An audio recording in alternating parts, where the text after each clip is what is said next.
अस्सलाम वालेकुम नाज़रीन, आज के मौजूदा जो हालात पाकिस्तान के चल रहे हैं तो शेख रशीद की गुफ्तगू है जो कि खासे मायूस नज़र आ रहे हैं, दिल बर्दाश्ता नज़र आ रहे हैं। चलिए आप पहले उनकी गुफ्तगू सुन लें, उसके बाद फिर इसके ऊपर हम रिएक्शन देंगे। बिस्मिल्लाहिर्रहमानिर्रहीम।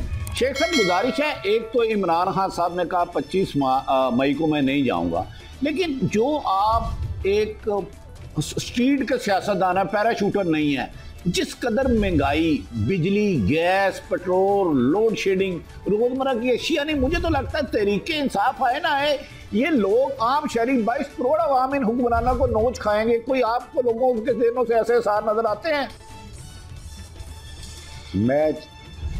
मैं भट्टी साहब बिल्कुल आपसे इत्तफाक करता हूँ। कोई आए ना आए, लोग आएंगे जी। लोग जो सैंडविच का लिफाफा भी लोग छीन के ले जा रहे हैं। अभी तो कराची में पेट्रोल पंपों पे आग लगी, आप देखेंगे लोग राशन की दुकानों पे, फिर आप कह देंगे कि शेख रशीद ने किया था।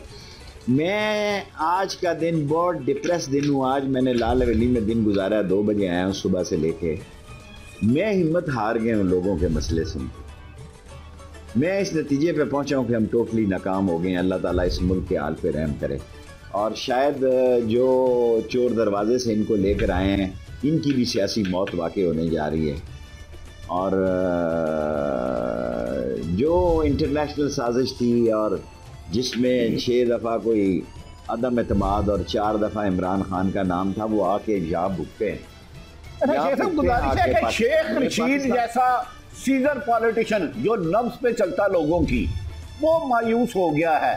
तो जो इमरान खान को अमेरिकन मरासले के बाद सलामती कमेटी में 2 दफ़ा डिस्कस हुआ, जिसमें ये लफ्ज़ लिखा है अदम एतमाद ना आई तो हम आपको माफ़ नहीं करेंगे, क्या उन्हें भी एहसास है कि अवाम किस मुश्किल में, किस खाई में फेंक दिए उन्होंने? अगर उनको एहसास होता तो 44 फौजें लड़ती रही, अफगानिस्तान में ज़लील और रुसवा होके गए। ग्राउंड रियलिटी का उनको इल्म नहीं है। ये जो बर्कले, हार्वर्ड और एसेक्स और सैसेक्स और कोलंबिया और कैम्ब्रिज के पढ़े हुए लोग होते हैं, ये अवाम की नब्ज़ से वाकिफ़ नहीं होते। इनके पास थ्योरी होती है, और थ्योरी ये थी कि इमरान खान रूस की तरफ ना जाए, और थ्योरी ये थी कि जनाब अली चीन की तरफ मामलात को रोक दिया जाए, ग्वादर और सारे मसले ख़त्म किए जाएँ। वो थ्योरी आके भुगते हैं जी। मैं 16 दफ़ा वज़ीर रहा हूँ। अल्लाह को गवाह बना के कहता हूँ कि शायद मैं आज प्रोग्राम भी ना आपका सही तरह कर सकूँ, क्योंकि लोगों को मैंने इस हाल में देखा है कि लोग ऐसे जुमले इस्तेमाल कर रहे हैं कि जी इससे मौत आ जाए तो बेहतर है जो ज़िंदगी हम गुजार रहे हैं। हम बच्चों को दूध नहीं दे सकते, और बिजली का बिल जब आएगा वो कहता है अच्छा लोड शेडिंग है ना, कम बिल आएगा, लोड शेडिंग में मर जाएं बेहतर है, गर्मियों में मर जाएं तो बेहतर है। इस बिल से कौन निजात दिलाएगा? और जो नोज़ल पेट्रोल पंप वाला डालता ना जी, मैं परसों या 4 दिन पहले चौधरी साहब गया हूँ, तो जो पंप नोज़ल जिसने मेरी गाड़ी में पेट्रोल डाला, वो कह रहा था शेख साहब जिसके नोज़ल डालते हैं ना वो चोर और गद्दार की बात करता है, और शो पालशिए को और चेरी ब्लॉसम को गाली देता है, और फिर पेट्रोल पैसे देता है।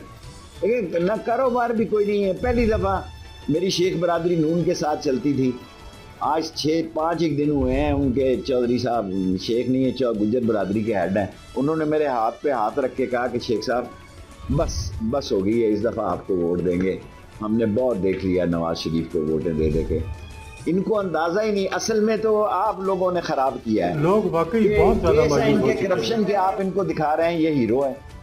केस है आज वो भी मर गया, मकसूद चपड़ासी, मकसूद ही नाम था जी, मकसूद चपड़ासी।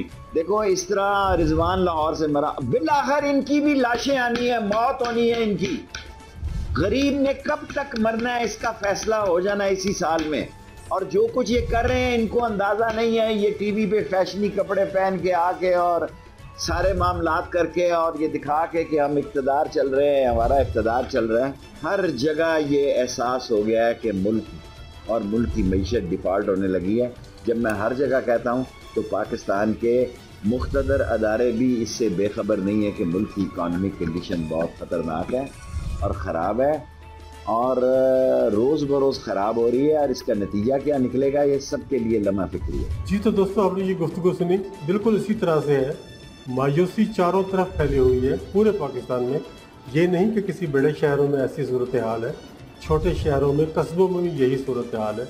लोग बहुत ज़्यादा मायूस हैं, कोई किसी को अपना मुस्तकबिल महफूज नज़र नहीं आ रहा।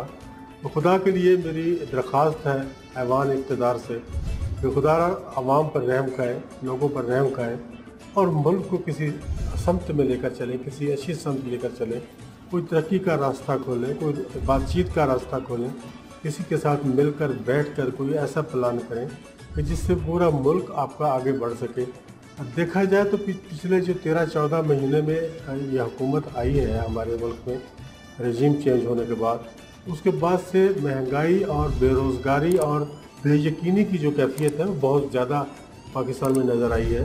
बाकी मुल्क के जो हालात दूसरी तरफ जा रहे हैं, जंगो जदल की तरफ, उससे हटकर भी हम उस तरफ गुफ्तगू नहीं करते। हम इसी पे गुफ्तगू करते हैं कि हमारी इकानमी इस वक्त किस पोजीशन में है, या 13-14 महीनों में आपने इसको कितना बुलंद किया है, कहाँ तक आप लेकर गए हो। या पिछली हुकूमत जो आजकल ज़ेर इताब है, उसके छोड़ने के बाद आप जो तरक्की का वादा लेकर आए थे या महंगाई को दूर करने का वादा लेकर आए थे, उसमें कहाँ तक आपने पेशरफ्त की है या कितनी उसमें आपने कोशिश की है, ये भी आवाम को बताएं। सिर्फ ये ना बताएं कि कौन दहशतगर्द है और कौन दहशतगर्द नहीं है, किसने क्या किया, किसने क्या नहीं किया, वो सब कुछ आवाम के सामने है। लेकिन आप अपनी एफर्ट भी तो बताएं ना कि हमने इन 13-14 महीनों में मुल्क की बेहतरी के लिए क्या किया है। कुछ होता हुआ नज़र भी आना चाहिए। आपका क्या ख्याल है? कमेंट बॉक्स में ज़रूर इज़हार करें।